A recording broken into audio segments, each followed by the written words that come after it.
The philosophy with AI is assume everything's going to change. We're all obsessed with OpEx and headcount reduction and cost savings, but that's not the point of what we're trying to do here with AI, right? The real value is how do you make your existing people more effective? You guys launched your first AI agent in less than 2 weeks. Since then, you've reduced average handle time by 15%. You're on track to save $2 million a year from this. And you've increased sales rep efficiency by 67%. The things that I would have assumed were going to be impossible earlier in my career or even a year ago, now possible in a few clicks. Leadership teams that are going to thrive are the ones that continue to ask those types of questions. Why can't I do something different? CSAT scores are above 90% right now, which is extremely high for this industry. I think it's simple. It's stop planning and start doing, right? Let's be honest. In 6 months of planning, the tech is going to change 10 times over. Absolutely. That your planning is going to continue to be wrong, right? AI is a growth enabler, not a cost-cutting exercise. So we've got to change that perspective.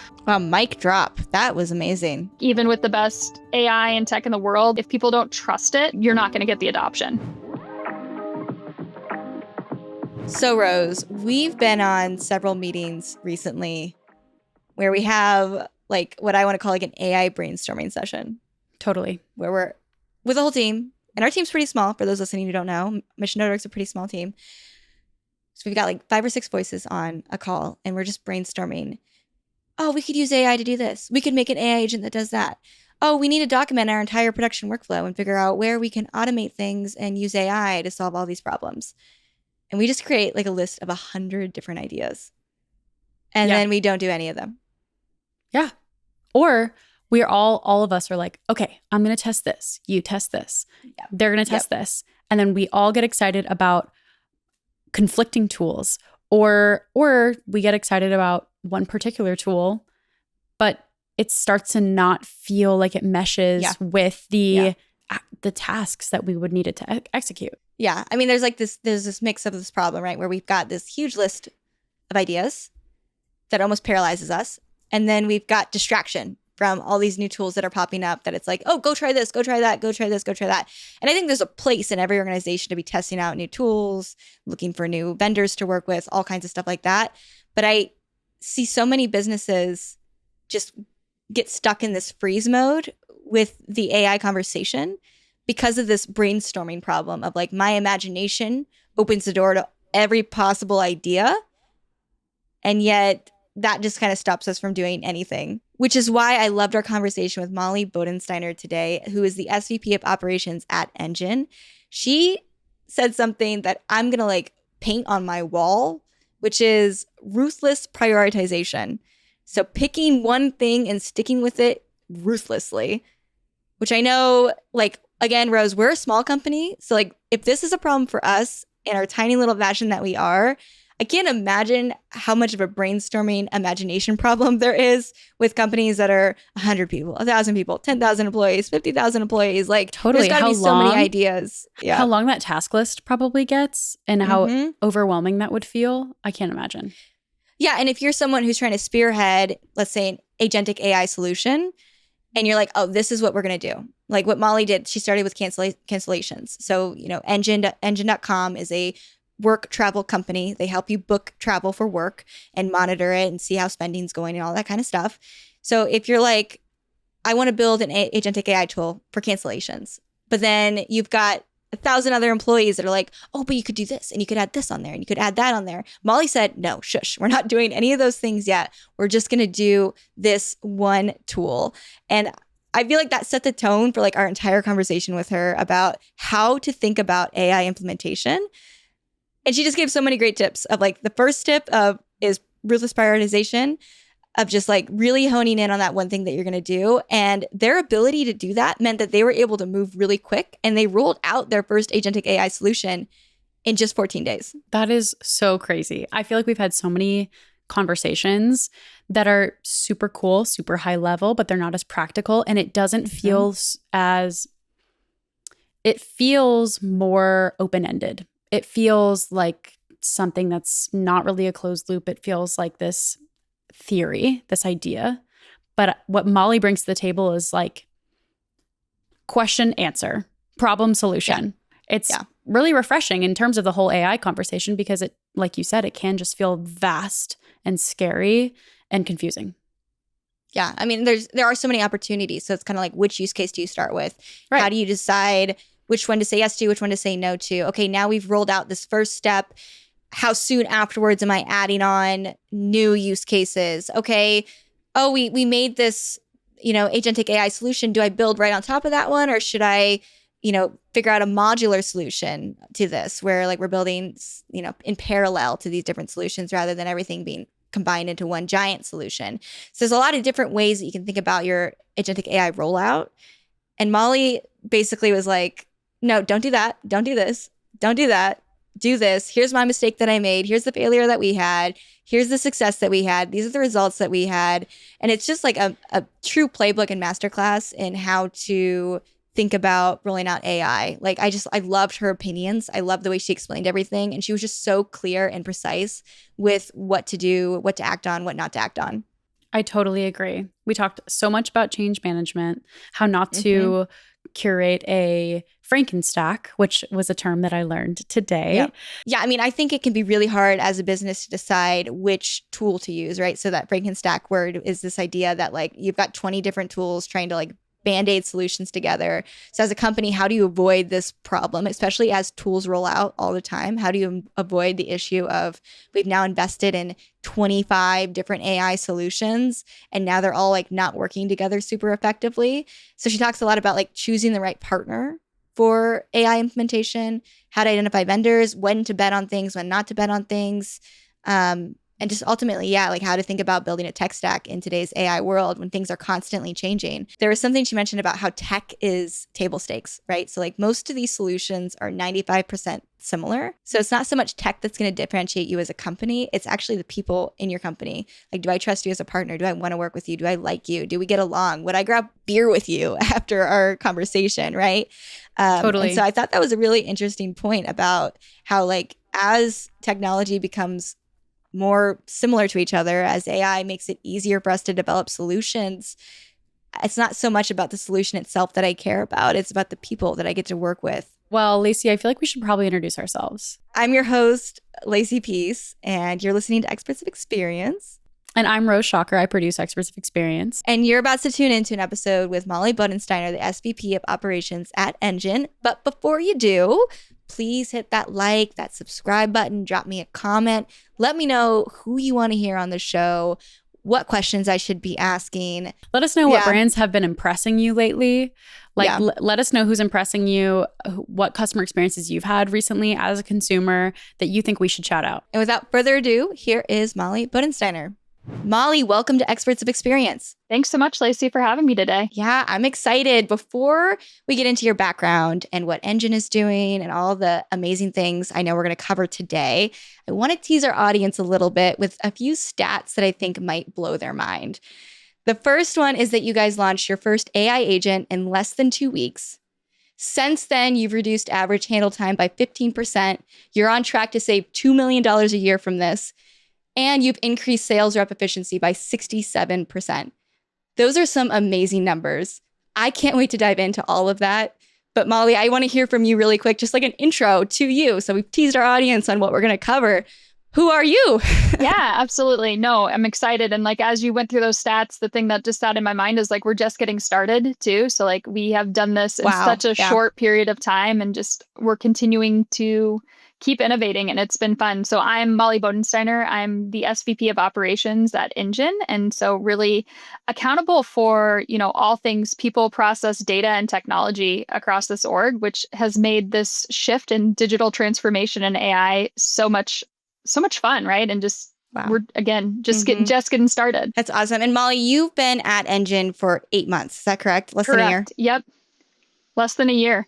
What did it look like when you came in? Because I feel like you basically just came in and hit the ground running to like accomplish all these goals that we just covered. Yeah. So coming in, the thing that I appreciate the most about Engine is like there has been this appetite for digital transformation and innovation. So I wasn't coming in and being like the change agent per se. But I think just being fortunate enough to come into a team that was curious about this and then a company that was also supportive of really like starting to push the boundaries of what we could and should be doing from a tech perspective has has made this just fun, right? Like we talked about the agent in 14 days, right? Is not because like we had this pressure from senior leadership to launch an agent in 14 days. It was really how do we put the right focus and really start to like test what we can do and see what happens versus I think you see a lot of companies that are like, yeah, we're going to build this huge digital transformation and AI strategy, but they're not actually getting anything done. So I think just the culture at Engine of being able to like move quick, innovate, learn fast has definitely helped. And then the other thing is like just where we're at in the evolution, right? Like basic automation to like today's revenue intelligence platforms and like how much just changes, I'd say like daily in this space, just the things that like I would have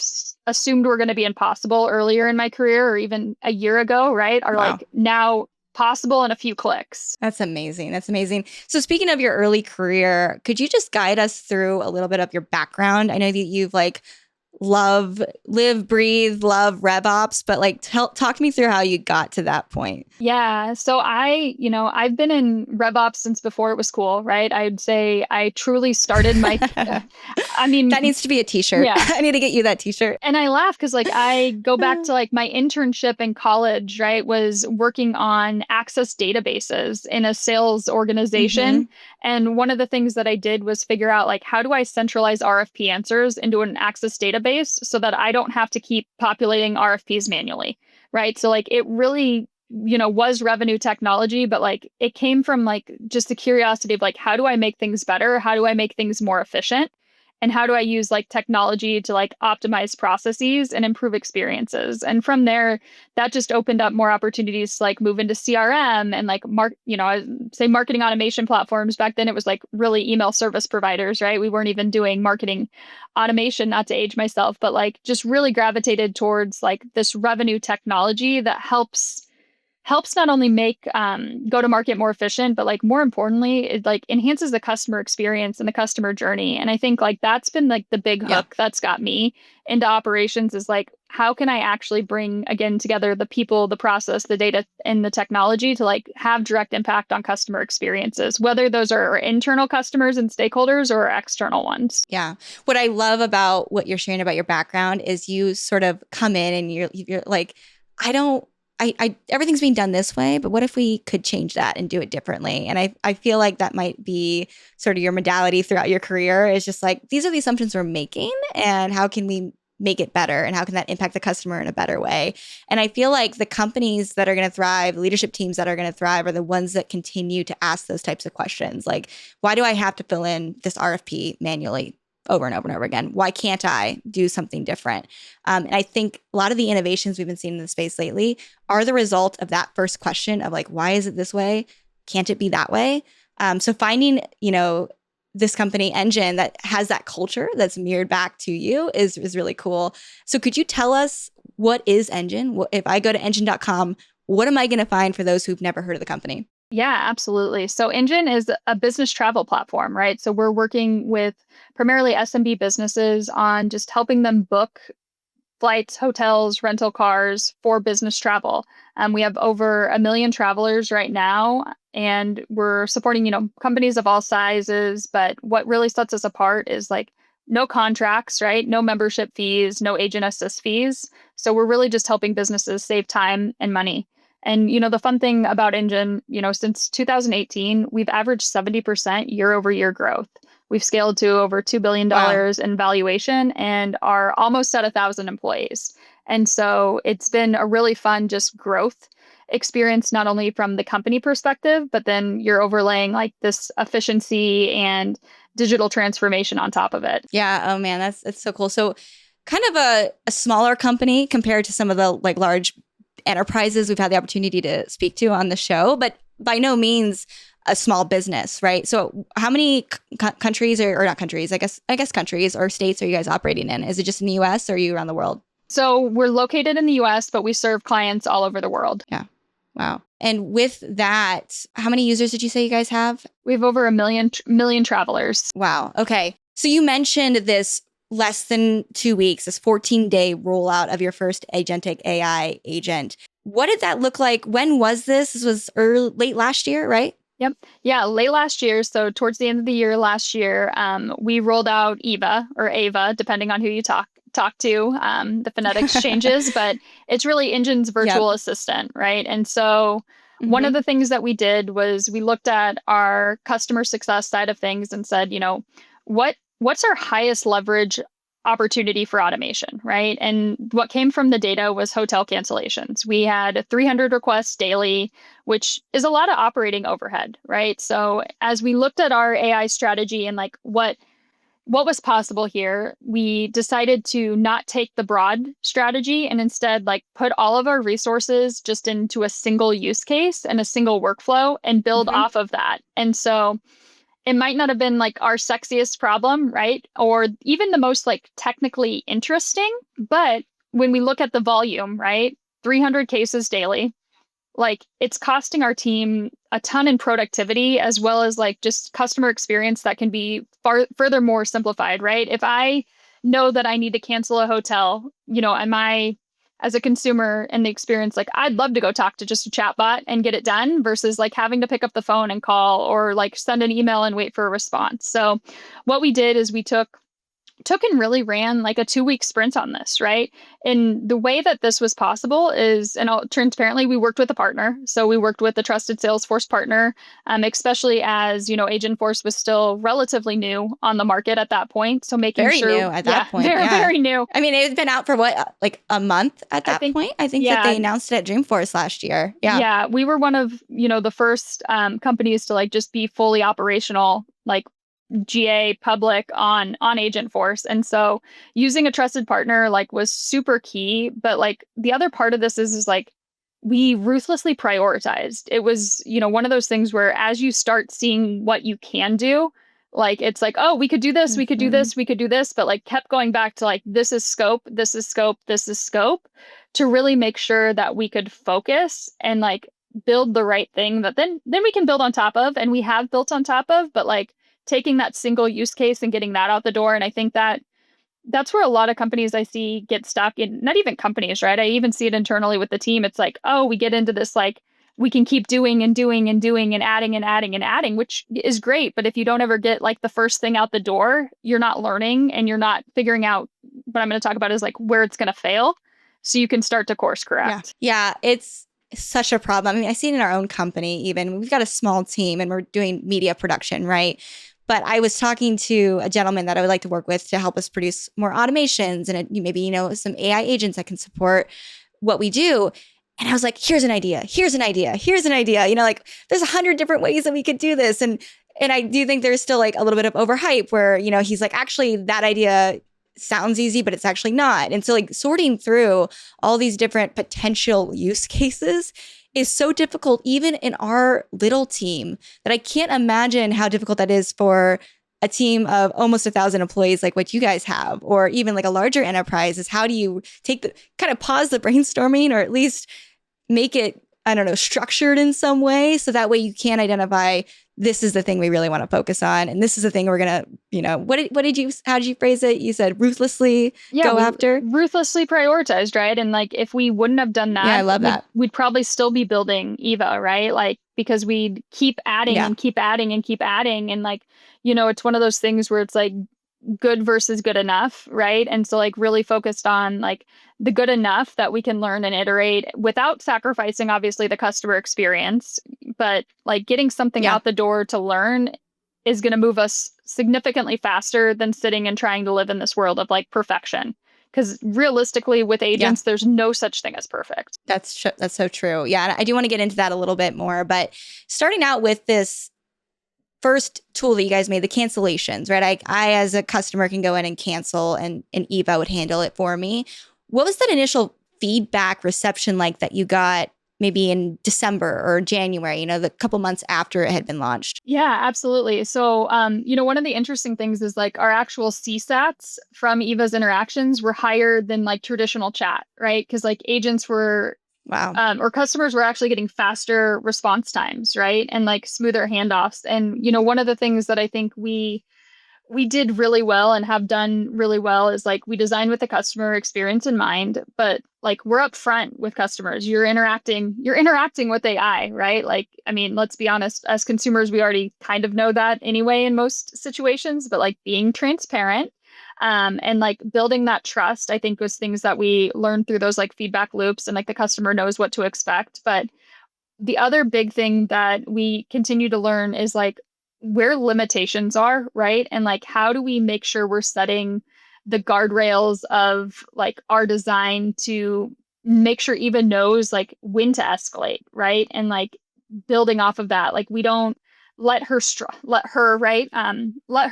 through complex scenarios. We make sure she knows like the right handoff. But then within that handoff, we have all of that context shifting so that the customer doesn't have to repeat themselves and we're not sacrificing, the customer experience based on like the limitation of the technology. And I think that that was a big learning for us as we looked at, the CSAT scores and like what was happening. It's like, is Eva really handing off at the right time and managing this the right way for the experience so that it's frictionless for not only our customers, but also for the agents that pick it up. Yeah. Oh, no, that makes total sense. We spoke about that in the pod a little bit, is how important it is that if the AI agent can't handle it, that I don't have to repeat anything that I said, and it can be handed off really smoothly to a human agent that can do this for me. So I love that you guys really early on were solving for that and noticed that as a problem. And I don't think you would have, if you weren't moving at the pace that you did and being as ruthless with what you were focusing your attention on as you had, you may not have gotten that feedback so early on and solved for that so early on. So when you guys launched this cancellation tool, after that, what did you do? You kind of evaluated, how is this working?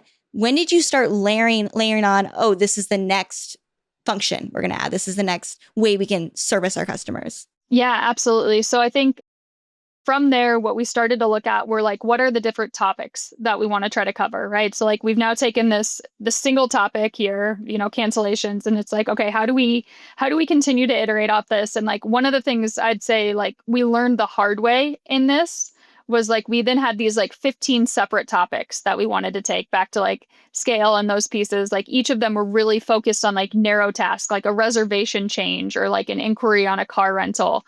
And what we learned is like that's actually not how our customers think, right? They don't think in these like isolated steps. And so by trying to start to roll those out, like Eva really struggled with like that context understanding and like being able to properly route that way. So what we did was we then took, those 15 steps and we cut those in half. And like that actually changed Eva's performance by just being a lot smarter on like the design behind how we talked about things and like going into now more of like what are our consumer experience? How do they approach these? How do they talk about those components as we started to look at like modifications of reservations or adding somebody to a room and those pieces of things.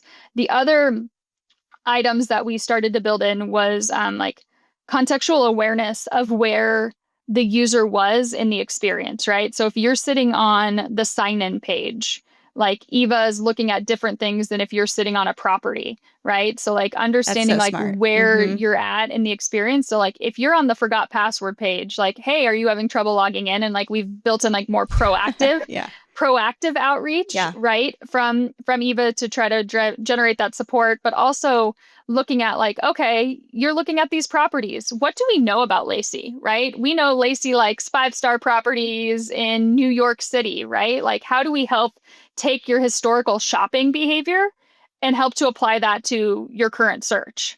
Right. And like helping build that experience based on the data that we have on you. And again, I'm going to say a non-creepy way, because I do think you've got to be mindful of like, we all know everyone has, we expect, right, as consumers, like I expect when I call somewhere, my order history, what I've done. Like, I don't want to repeat myself and like those types of things, but like, and I want you to use it in the right way, but like, again, not in the like the creepy way. Yeah. Yeah. No, I like that personalization because it's almost like I will have a different experience of Ava, however you want to say it, than someone else using Engine, right? Like, because it's been kind of curated and optimized for me. And I want that. I mean, I think about my ChatGPT instance whenever I'm communicating with ChatGPT. And then I look over at my husband's instance and I'm like, the way ChatGPT talks to my husband is completely different than how it talks to me. And so it's really interesting. And I love that idea of bringing that level of personalization into these chatbot interactions that you might have with different companies. So I think that's really cool. Yeah, and we work with travelers, right? So like who are the business travelers, but also who are the administrators, right? And so the experience is very different for the person who is traveling versus the one who's actually managing kind of like the back end operations for the organization. So being able to identify again based on their role and their usage, like what problem are they likely looking to solve, helps us be more proactive in how we engage. Yeah, that's great. So fast forward now almost a year. I mean, I'm like skipping ahead a little bit. We're almost a year in since the first AI agent has been launched. What are you seeing results wise? I teased it up a little bit at the beginning of our episode, but tell me more. I want to hear from you. Like, what's the reception been like from customers? What progress has the organization had? Yeah, just initial results from these different levels of rollout. Yeah, absolutely. So on the EVA side, right, we've seen that we're pacing towards close to a $2 million in savings annually. We've reduced average handle time for cases by 15%. We've improved productivity of our customer service reps by 10%. And we are really like CSAT scores are above 90% right now, which is, extremely high for this industry. Usually benchmarks are around 83. Yeah. So just again, continuing to see great progress. And as we add additional use cases, like we're seeing more savings, right? And the part of this is like, it's, I think when people talk about like savings of AI, you naturally assume like you're reducing headcount and you're, cutting jobs. Like we're not, right? We look at this as like AI plus human components, but like, back to like not our sexiest problem, but like the one that was the most operationally time consuming and expensive and a friction point in the customer experience, like has freed up our actual support team to work on more higher value customer inquiries and needs, and allowing us to like be more thoughtful there versus again, the 300 cases of just canceling a flight or canceling a hotel. And you think about job satisfaction and those components, like it's just a no-brainer. Yeah. Yeah. I mean, you can feel it as a customer too when you call into a center or you're chatting even online with a human agent, right? If they're burnout, if they're not. And being able to remove some of the stuff that's sort of like clutter with these AI agents does allow that interaction between customer and employee to be so much stronger, so much better. So have you guys seen the job satisfaction score goes up? Yeah, absolutely. Like our internal, an eNPS, like has continued to improve. Attrition is lower, right? People are less likely to leave because they have more fulfillment too. Wow. So it's been all in all like a really good opportunity for us. And again, as you think about career pathing and growth, right, you're giving more time for cross training. You're giving more time to do more of that higher value work for the business and for the customer. Moving past the service use case, we talked a little bit about sales as well. Could you talk to me about how you're using these tools with your sales reps in addition to your customer service reps? Absolutely. So at the same time we were kicking off EVA on the support side, we started initiatives on our sales side, specifically focused on our new business outbound sales. And so a couple of the things that we did there were building agents for prospecting. And then we built some rep coaching tools as well as call prep and follow up. And so this, as we've continued to grow, as we talked about, reaching 1,000 employees, we've been increasing our sales headcount, I think, by 400% this year. So we're bringing a ton of new sales reps in. And, one of the big bets we made as a business is like, how can we use AI to improve rep productivity? And in Q1, we were able to get a 67% lift in rep productivity, being able to really streamline, reps, the amount of time reps were spending on research and prep versus like the time they spent actually in front of customers. And a lot of that was driven based on our prospecting agent, which really work to surface like who are the most relevant accounts that we should be going after. How are they scored? How are they prioritized? Let's source the right personas that we should talk to from that and actually serve that directly to the reps with the suggested personalization for outreach. One of the big things that like I feel really passionate about here is like in the world of like AI SDR and all of that, like we all see that and we feel that and like we kind of hate it and it's cringy, right? Is like what we're doing is not replacing human judgment, right? Like we're augmenting it with like better data and faster insights so that reps can be more productive in like the decisions that they make and the actions that they take versus trying to automate the rep's job. Yeah. Yeah, we spoke with a woman it might have been a year ago on one of our other podcasts where they're making like an AI person, like an AI rep that you can actually talk to and like how I'm talking to you, we could engage. And while I don't want to say whether or not like that's the future where we're going, I hesitate with it because it just doesn't feel like super, like, I don't know, like there's just like this uncanny valley there of like, I don't know if I actually want to talk to you. Like you're just AI. There's like no emotional connection. It is interesting that there are a lot of solutions focused on this of like, how do we replace reps? When I just don't think we're there yet. I think we're still very much in this place of how do we augment people? Because it's still, business will always be personal. It'll always be this like people want to buy from people and there's a trust aspect to it, right? And like you don't, I think so much of that still is trust. Yeah, 100%. I mean, to that point, right? It's like if this AI tool has been optimized to sell me, right? Like the whole tool has been designed to sell to me, then I inherently feel like I can't trust what it's telling me versus like a human where they're like, actually, hey, this thing, maybe this isn't the best fit for you. Or like genuinely, I'd be like, oh, I actually trust you now because you're being super honest with me. And I don't know that the AI would be programmed to be that honest, right? So yeah, I think there is just like this gap there. But to be able to take these tools and support the sales rep, I think is so amazing and impressive because so much time is just spent in the like recording the call notes or looking up someone's information. And I know personally, as someone who sat on the side of sales demos, I actually don't want to see the 50 slide deck you have. I want the like 10 slides that are relevant to me. So if AI can help you understand what's relevant to me, then I'm all for that. Absolutely. And again, I think we expect that right now as consumers, like we want that experience. And like we've now elevated like our buying experience. So as businesses and sales teams, like if you're not elevating your selling experience, you're going to miss that mark. Right. And like if I can save reps from having to go and like re-input data from a call into CRM because CRM knows because it listened to the call, right? Like that's time savings where the rep can now spend more meaningful interactions on like writing that right follow-up and making sure we're delivering on like the action items that came from that call versus like I'm going to call it like the back office task that, are still valuable and like need to be done, but like can be done with support of technology. As we've been hiring, all of these, new reps coming in, right? Like being able to onboard them efficiently, right? So like being able to use call coaching and like call scoring and like helping streamline just even manager productivity and how we help support new hires and identify again, like gaps earlier on just sets them up for more success too.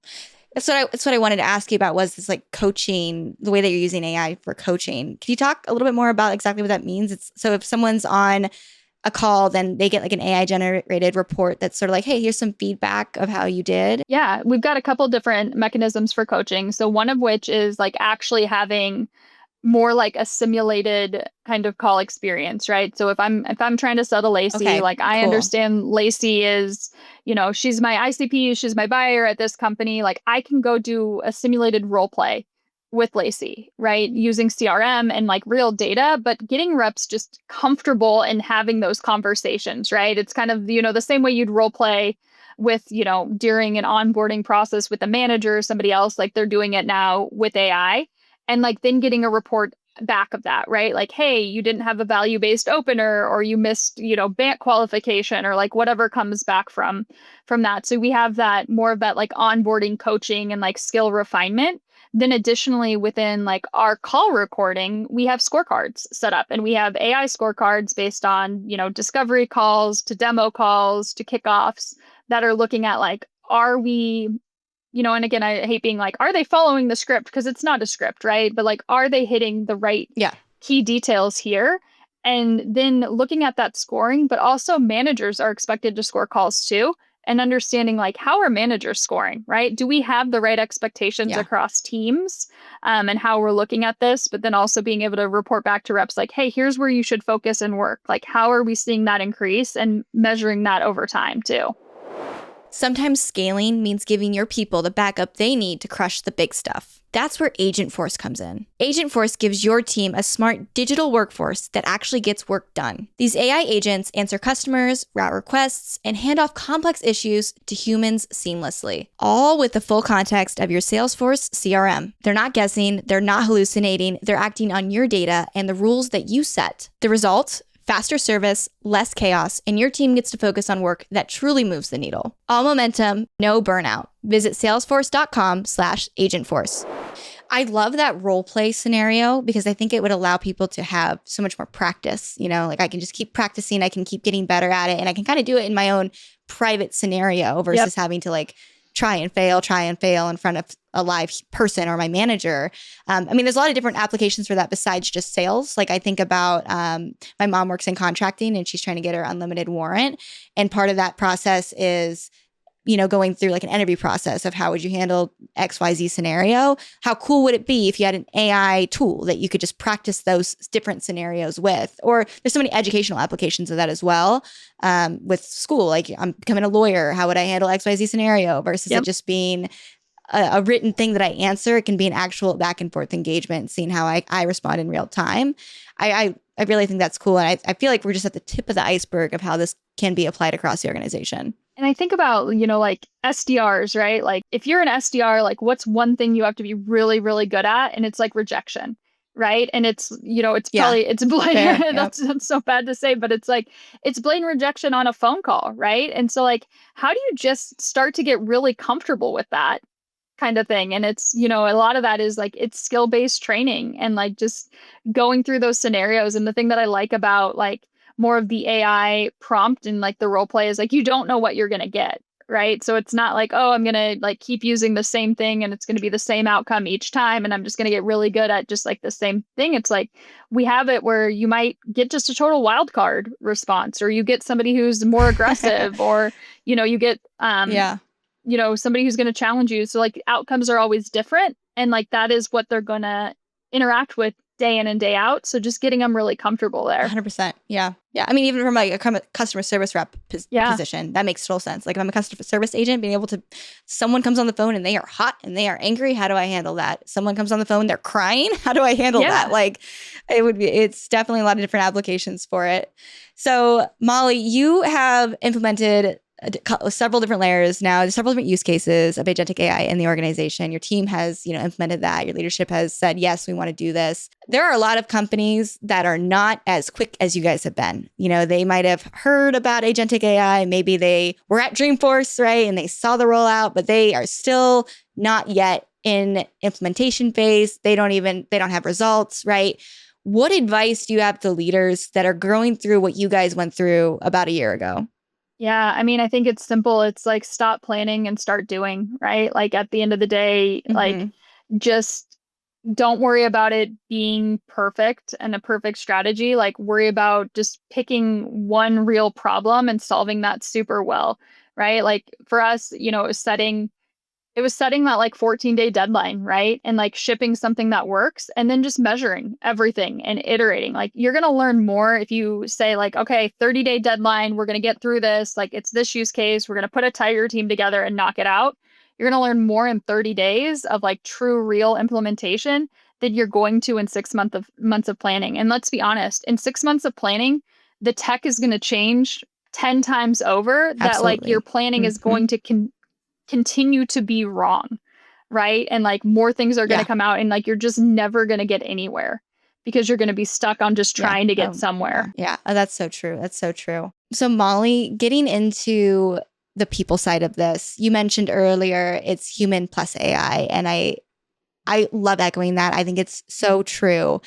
What was it like initially with your actual teams that were using this tech and implementing it?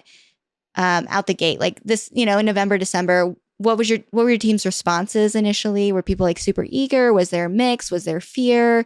And now that you guys have sort of like rolled this out, what does how does the team responding? Yeah, absolutely. I think, I'm laughing because I'm like, I think one of my biggest lessons on this is like I had it all wrong on like how adoption would go, right? And I think, we had Really? Yeah. yeah, and I'll do yeah.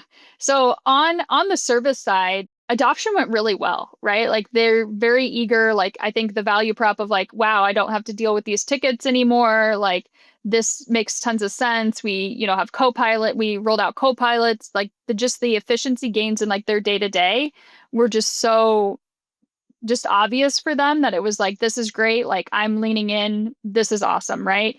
On the sales side though, which like in my assumption was like they were going to be the more like, let's go, this is awesome, willing to Yeah. adapt. Like it Yeah. was very much like, I wouldn't say resistance. It was almost like, oh, that's nice. I'm going to keep doing what I'm doing kind of thing, right? And like and Yeah. I think part of it was like it wasn't optional on the service side, right? Like it was required and it was just like built into how the experience works. And on the sales side, it was more like it was optional, right? Like, do you want to use these tools? Do you like the call recording and all that stuff? Like, and the onboarding stuff, like, yeah, they had to use that, but like the prospecting features and like some more of like those types of co-pilots, like we weren't saying you have to use this, right? And like it's part of your job. Like we kind of like let them decide what they wanted to do. And so I think a couple of the things that helped kind of like I'm going to say like turn the ship around on this that I learned is you have to like build transparency in this a little bit, right? And like with the sales team there were kind of twofold lessons that I learned. One of which is like we have to show people exactly like how the AI works, right? To the point that like it was like actually opening up the prompt and going through the prompt with the sales team, right? Like, and it wasn't just like, hey, trust me, like this is what it's doing. It's like, this is exactly what it's doing. And it's, one of those things like, I don't actually want to know how the sausage is made, but like, this is a scenario where they did need to know like how the sausage was made to build their trust in adopting it, right? And so we went through like the reasoning. They understood like we showed them like, hey, if it's a bad output, right? And it doesn't have this confidence rating, like we don't give it to you, right? But like we're only giving you the things that we're confident in. And so that was a big piece that like we really had to like hit home on like, how does this work? And like, what is this doing and why? And I think some of that was just like the trust that we understood like what they were doing too, right? So like somebody coming in and being like, hey, Lacey, like I can help you do your job better, but I don't do your job is a little bit of like Yeah. a little bit of like a hey, let's try this approach again too. So like we also had to make it obvious from day one, right? Like so 20 minutes learning a new tool versus like saving 5 minutes, like that adoption curve like had to be a lot faster versus like if I can save you 2 hours of research in 5 minutes, like adoption will be immediate, even if maybe it's not as like good as they think it's going to be. Like their quicker ROI was there. So we did do some like refactoring of like our scoring and like how quick and how easy and like where we had it run automatically versus like they could manually run. So like lesson 1 was like showing, not telling, and just continuing there. Lesson 2 was find people with influence and let them be your advocates for this. I do not have right? I am not an influencer. And like that is very clear of a weakness that I fully own. I am not going to rally the troops. And so it was really like look for who that like salesperson is that influential person who can help. And the good news is most salespeople are influential because they're sellers, and get them to really help to advocate for you. I think one of the things that we fail at is we tend to pick the top seller as the like person that you put as that influence. They're going to be your worst adopters because they already know what works and what they're doing is working for them. So getting them to try to change is going to be they will be your resistance people more often than not. So like don't go directly to the top, right? Like look in that middle. And it's usually like that person who like people naturally trust and like go to for advice. They're like have genuine curiosity, like they're willing to experiment, right? But like they tend to be your mid-level performers who like just want to get better too, but not the ones that like are your top performers that they're not going to rock their boat because they are doing okay right now. And so I think for us, it was like, find those people, get them in early, right? Give them some level of incentive to get in early. Like this is one of the things that I think is like really important is like, hey, we're going to try something. It may or may not work. And if it doesn't work, like we're not going to punish you for trying, right? So like figure out Yeah. if there's some Yeah, like 100%. quota relief or something like that you can do there because like at the end of the day, like you don't know, right? Like especially like while you're moving quick and trying to find it out. So I think like those were really big things to drive for. Other things that like we've now done is like we shout out the wins a lot more too. Like, okay, great. Like we built this efficiency, but like we're still talking about like, hey, this was like an AI sourced account that closed, like way to go. And like look what they learned. And like look at like, when we talk about like how we improve velocity and like where that's demonstrated, like we know based on like the productivity savings, like it's there, but like we're continuously iterating that to keep driving adoption. Yeah. Yeah. That makes a lot of sense too, that you're sharing sort of the story of the win, not just the stat. Because if I hear X number of percent productivity gained, like as an employee, I might be like, cool, what does that mean? But to actually have a place where I'm seeing like this account, oh, I know that logo closed from this thing, like that is the only way that it's going to like concretely sit in people's brains that this actually works and that this is doing something that I might be interested in and a tool that I actually want to work into my workflows. I love what you shared about sellers being like way more ultra critical of like the tool and wanting to understand it. Because it makes sense. Like it makes sense though that they'd be like, no, like I'm about to get on a phone with someone. I need to trust that like this is actually the thing they care about because I don't want to flop on the phone and be like and say something that's completely wrong. So it makes sense that they want the under the hood look at how this research is being done and what the prompt is. But absolutely. I imagine that that's not as easy though as just showing it to them, right? Because you could pull up an AI agent right now and you could share it with me. And if I don't have the knowledge and understanding of how it works, I would still not trust it because I'd be like, I still don't get what you're doing. So was there like a level of education you had to do besides just showing under the hood how it worked, but actually like, here's what an AI agent is. Yep. Here's how prompt engineering works. Like, what did that education process look like for your team? Yeah, absolutely. And I laugh and smile because like it is continuous education, right? And like we are constantly doing this too because like things keep refining and keep changing and like evolving here. And it's like what is you start with what is a prompt. And I chuckled when we were talking about this, more of the fact of like one of the things that like as part of our sales motion that our team does is they go to a company's website, right? And they're looking for like key indicators that this company might travel. And so that is like what they're taught to do as they're prospecting. Well, we have an agent that like goes and does that automatically, right? So like we know what the keywords are. We've sat in the motion, like we have the agent go look at the company website and get back like a score. And then the deductive reasoning of like, why do we think company ABC travels? Well, here's what we see in the job description. Here's what we see like on social media about them hosting these events, right? And like it's very prescriptive, like coming back. And so I still laugh because like it was, let's put the person against the robot type of thing. Cause it was like, they were still going to the website. And I was like, why are you still going to the website? Like, what don't you trust, like about what's coming back from the AI? And it was like, well, I need to do it myself, and it was like, we had to get to the point of like, do it yourself and come back. And like, let's look at how long did it take for you to go do this? Okay. It took you 7 minutes, right? Okay. We had the AI do this, like, here's how much more it actually captured in 30 seconds versus like the 7 minutes that you spent here. And so like, we had to kind of like do more of that, like, hey, like you're going to get to the same outcome faster doing this. But then on the balance, like the part that like will get you is like, it's not always going to be perfect, right? So like we did still have to set like those expectations again, like human reasoning, like you've got to like actually read through before, like give it a sniff test a little bit too, right? Especially as you pointed out, like they're going to get on the phone and talk to somebody. So like they want some level of accuracy. And that's where we've like built in more feedback loops. And like if AI comes back and like hallucinates, right? Like we want to have that redundancy tracking and like QA on top of that too, to just make sure we're giving the best possible results. Because I would rather give no result for something than give something that was not close to accurate.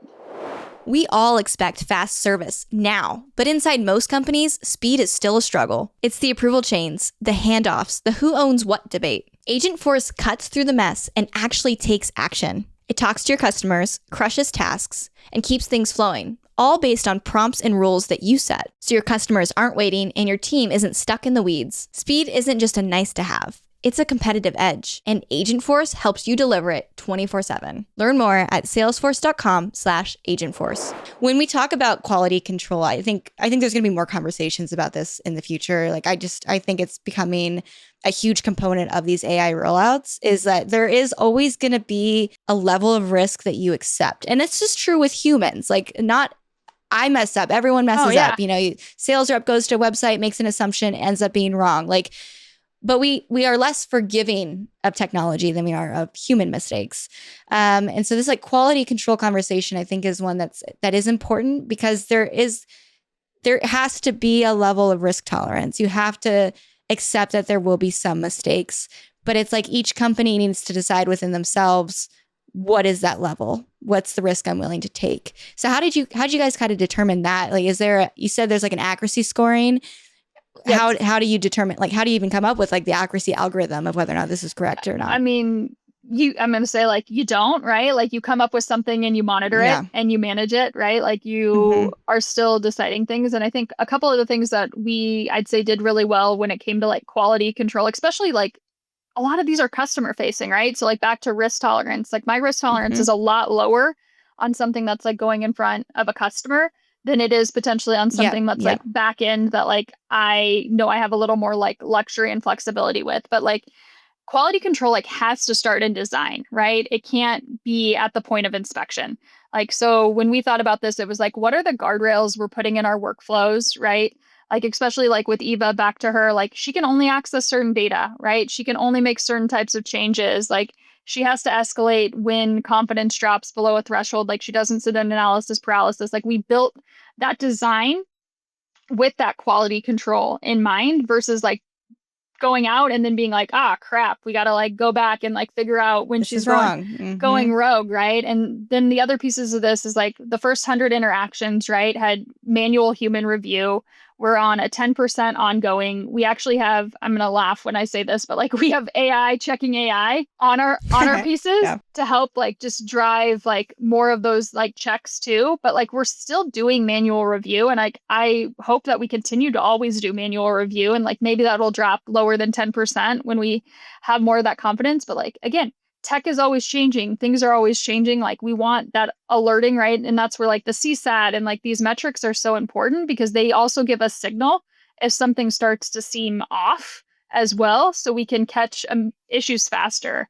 And, the other thing is the perfect automation doesn't exist, right? I think just being okay with that and instead optimizing for consistently good outcomes versus perfect ones is another really important thing to keep top of mind as you're doing this design. And sometimes that means AI is going to err on the side of caution and escalate more than necessary. But for us, that's better than a bad customer experience. Cause again, the bad customer experience is going to cost us more. Yeah. Oh, for sure. For sure. That makes total sense. Part of building a lot of these AI agents and these tools that your guys' company is investing in is actually selecting companies to work with, partners that do this, right? But also what program you're going to use, right? Are you going to use ChatGPT as the basis of this? Are you going to use Claude? What company you're going to go with that's going to help you develop out your LLMs, right? Or I guess you could go the extra step and actually make your own LLM, which I know some companies have done, which is just a huge undertaking and not something I would recommend to smaller organizations for sure. So when I think about this though, and I'm okay, cool, we've made these AI agents, we made Eva, we've started to invest in all this stuff, but now there's this underlying structure that is not your company's, right? It's a ChatGPT, it's a Claude, it's a whatever, right? Or maybe it's Google. I get concerned about that because I think about oh, well, what if ChatGPT quote unquote fails? I don't think it's going to fail, but what if something underneath there doesn't end up working, or they're not moving as fast in innovation as a different company? And now I built so many AI agents that are based off this tool. What happens if this doesn't work out? And so I do get concerned about that. I mean, this is something though that's not it's not new. Like this is a technology problem. Anytime you invest in new technology, it's possible that the underlying framework might break or not work anymore. But how are you kind of thinking about the risk associated with investing in just like one algorithm that's going to be that source of truth for you moving forward? It's a great question, right? And I have a paid personal subscription to Claude as well as ChatGPT, and I couldn't tell you why I use one without the one over the other when I'm doing something, but I have some preference to one versus the other based on what I'm doing. And like, I don't know, I couldn't even tell you what that is. But I think to your question, like platform lock-in is like a true concern, right? Like there's like a bigger risk to trying to like hedge too much and like ending up with like a Frankenstack, right? And so from the engine side, we deliberately chose to like go deeper with fewer platforms versus like being spread across too many. But with that, we use Salesforce and Agentforce, and like we're betting on one ecosystem, right? So like that's the ecosystem, not just the AI capabilities.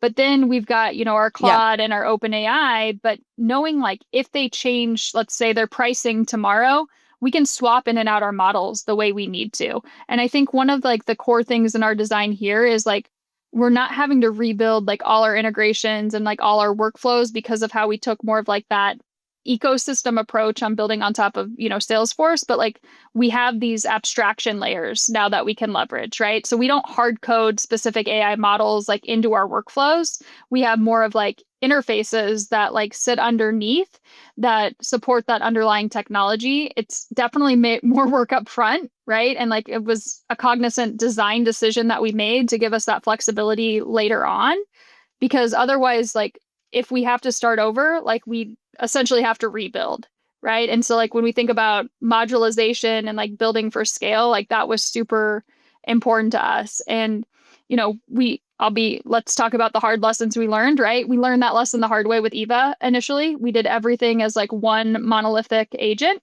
And then when we wanted to start adding those new capabilities, right, we had to do a little bit of rebuilding. So now we've got modular components that we can mix and match.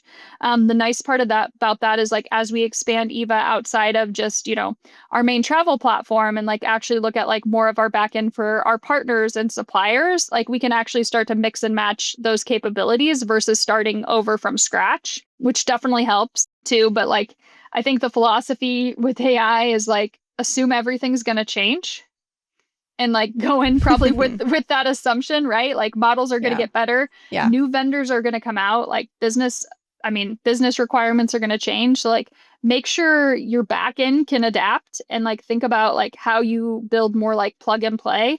And like, we've invested in like APIs and like data pipelines that have like more openings to connect to like different platforms and systems versus like locking us in as well, so that again we don't have to touch core infrastructure when we want to make these adjustments. That's really smart. And this might be, I don't know, a question for you personally or just how broadly Engine is thinking about this, but how do you track, there's this new AI tool, let's try it out, or there's this new startup, this new vendor that could do something really, really cool.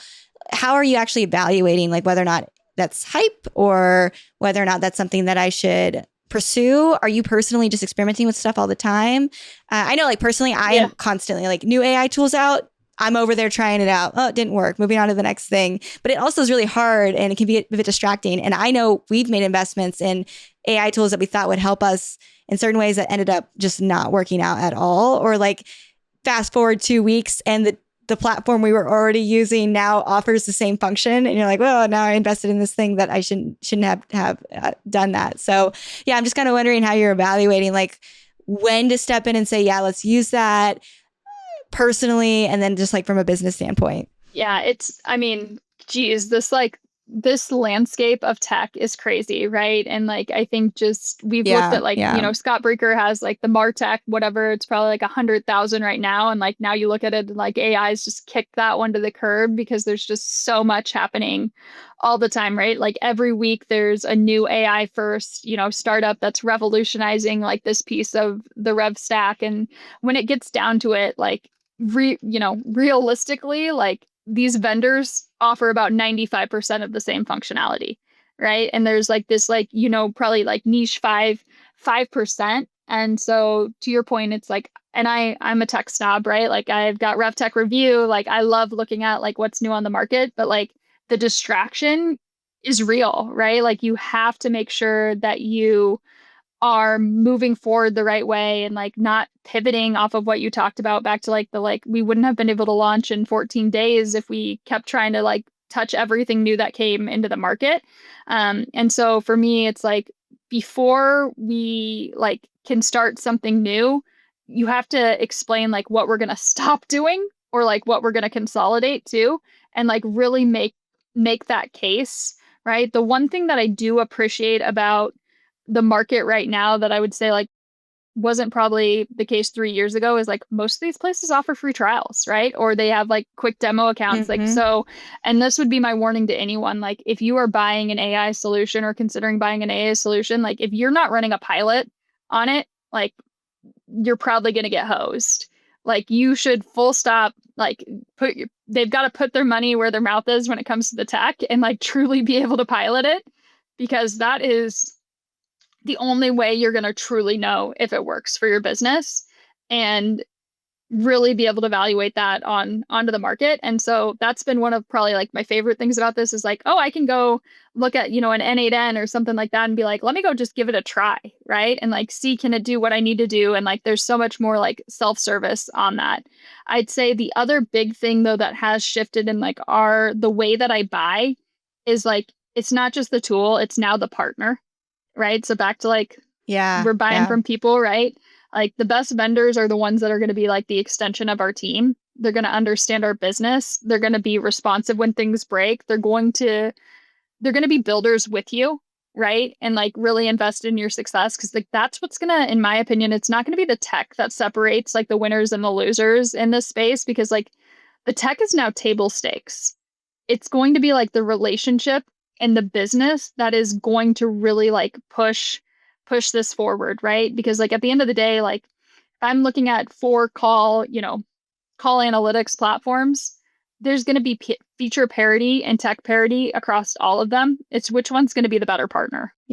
Yep. And it's not going to be the AI agent sales rep that you're talking to, right? It's going to be the real person that you can get on the phone and actually like have a relationship built with them. It's going to be the one that flew their implementation team to our office to like help do enablement and configuration and setup and like is the one that wants to be at the table and the one that's pinging you when they're like, hey, look at what our other client built. You guys should consider doing this. Like that's how you're going to win in this like vendor landscape. Like obviously you have to have the best tech, which like now is table stakes, which I think before like maybe wasn't always the case, but like now it's like you have to be the best partner. Yeah, I love that. So I've talked a lot on the show about overhype with AI, and I think I've dove pretty deep into like the things that maybe aren't actually feasible. So I want to flip the question around a little bit to you and say, what's underhyped? Like, what's something that you've seen, that you've implemented, that you've been, hands-on with all this stuff that you're like, I can't believe these other companies aren't actually doing this yet? Yeah, I'd say like process intelligence is super underhyped right now. Like we're all focused on like the sexy stuff, like AI writing emails and analyzing calls. But like if we can get AI to like actually understand our processes and start to like suggest optimizations there, and like even like, at the top line, level of like, oh, hey, like you should try this or that, right? But like where this gets really powerful is like at the rep level of like, hey, Lacey, like your deal is stalled in stage 3 because you didn't send the specific piece of content like that the buyer like could really learn from at this moment. And like more of like that recommendation engine at like a more prescriptive level, I think goes such a long way. And then being able to like actually aggregate that up into like, how do we optimize process? And like right now, I think a lot of RevOps teams are still doing process analysts manually, right? Like we're looking at dashboards and trying to spot patterns. And like, let's be honest, like CRM reporting and like even BI reporting really sucks at this, right? Like even like, I'm sorry to be crass, but like even Google Analytics, like when you look at like your website journey orchestration, like it still doesn't really give you that prescription and like help you visualize the experience in the right way. So I think like from my standpoint, like if we can get AI doing like continuous analysis and like recommendations of like patterns and insights, like that's going to help like change the revenue engine. And like that's where I see some tools on the market like starting on this, but like it's like really how do we do this at scale and embedded at the level like you need it to. Yeah. Oh, I love that. That's great. So anyone listening that wants a startup idea, steal that one. Yeah, 'Cause take that is that and brilliant. build that for me. Happy to give you insights. Yeah. Mollie, this has been fantastic. I got one thing I'm going to do. I'm going to throw this over to Rose, who's got our lightning round questions. Oh, yay. This is just a quick round of short questions for you to answer as fast as you can. And we'll hold you to that. If you start answering too long, we're going to pause you and make you stay with the lightning round. Okay, first lightning round question. What's a common assumption about AI or rev tech that you're actively pushing back on right now? That AI is going to replace people. People are obsessed with headcount reduction and cost savings, but like that's missing the point entirely. Totally. Okay, go deeper. I actually want you to go deeper on that, Mollie. Yeah. So, So I think like biggest assumption like that, I think, I'm not actually fighting this at Engine, but I think I see a lot of my peers fighting is like how they use AI to replace, headcount. Like we're all obsessed with OpEx and headcount reduction and cost savings, but like that's not the point of what we're trying to do here with AI, right? Like the real value is like, how do you make your existing people more effective, right? Our customer service team's not smaller because of Eva. Like they're handling more complex issues. They're building deeper relationships. Our sales team's not getting replaced by AI. They're closing more deals because they're spending more time on strategy and engagement versus research. It's like that pushback of like, how many people's roles can we eliminate with AI? Like, I think the better question here is like, how can we help our people do their best work? And I think if you frame it that way, like AI is a growth enabler, not a cost-cutting exercise. So we've got to change that perspective. Wow, mic drop. That was amazing. It was not a lightning answer. No, that was fantastic. All right, number 2. When you think about the work you're most proud of this year, what stands out? Yeah, I think just in the short time that I've been at Engine, just in 8 months, right, is just how much we've changed the culture around AI, even knowing like we came into something that was so open to digital transformation. It still was, a little mysterious and like not as like broadly adopted. And now like it truly is part of our culture and how we operate and in our daily work, right? We've got office hours, we've got Slack channels, we have really, not just implemented AI, but like we've democratized it and like we talk about it and we share our wins. And we also create an environment where it's really like building like an AI literate organization, regardless of role, of just being able to let anyone at any role continue to learn more from each other. That's amazing. All right, number 3, what's one mistake or false start you've learned the most from in the past 6 months? Assuming adoption would be a lot easier than it actually was, right? So I thought if we just like showed people what we could do, the value, they'd be like all in, right? Like even if I'm showing you I'm saving you 10 hours a day, like that wasn't good enough. So just really still investing in the change management. I think my lesson was like successful AI implementation is like 70% change management, 30% the tech. So like even with the best AI and tech in the world, like if people don't trust it, you're not going to get the adoption. Trust and change management have been huge overarching themes, I feel like, of our past few interviews. It's so interesting. I'm not seeing that as much, at least on my LinkedIn feed. I feel like it is more sexy, flashy AI conversations or maybe some like fear mongering. But yeah, I love that conversation a lot. I think we're going to see this world where like enablement is going to be such a big push and like true like digital transformation enablement kind of like resources and instructional design and like that type of like management around this is going to be really interesting. Hey, maybe we'll bring you back for a part 2, Mollie. I gotta figure that one out because I still suck at the enablement side of things. All right, last lightning round question. We ask this to every guest that comes on the show. What's one experience you've had recently as a customer that left you impressed? Yeah, absolutely. So now I'm like obsessed with chatbots, right? And like it's my favorite thing now that we built Eva to mess with. And so recently bought shoes from an online retailer. And like when I contacted support, like they knew my recent purchase history, right? Like I had already kind of been logged in. So it's like, oh yeah, this is what you bought. Like, what do you want to do with it, right? Is it like, okay, I need to process a return, right? So it gave me those prompts because it already knew. And like, I didn't even have to explain the problem, right? I didn't have to go in and be like, hey, I bought these shoes. And it's like, what's your name? What's this? Blah, blah, blah, right? It was like, hey, Mollie, we know you're here. We know you just made this purchase. Like, is there an issue with this purchase? Do you need to do a return? Like, let's just walk through that. They just knew, right? And I think from like an experience standpoint and a customer expectation, it's like, I expect you to know, right? So like, how did you just make that so easy on me? What company is this? It was American Eagle, actually. So, which was like super impressive. Oh, cool. Shout out American Eagle. Wow. That's so cool. Yeah. Okay. Well, that concludes the lightning round. Thank you, Mollie. Yeah. All right, Mollie. Well, thank you. This has been so much fun. Where can listeners find you and where can they follow along with Engine's journey as you guys continue to invest more in technology and grow, as it sounds like you guys are expanding? Yeah, find me on LinkedIn. I'm pretty active there. And Engine, we're continuing to share what we're doing on social media as well. And check out engine.com, especially if you've got a business trip coming up. Would love to help you travel. I'm literally planning my Dreamforce trip using engine.com. So I'm excited. We got you, Lacey. Awesome. All right, Mollie. Thanks so much. Take care.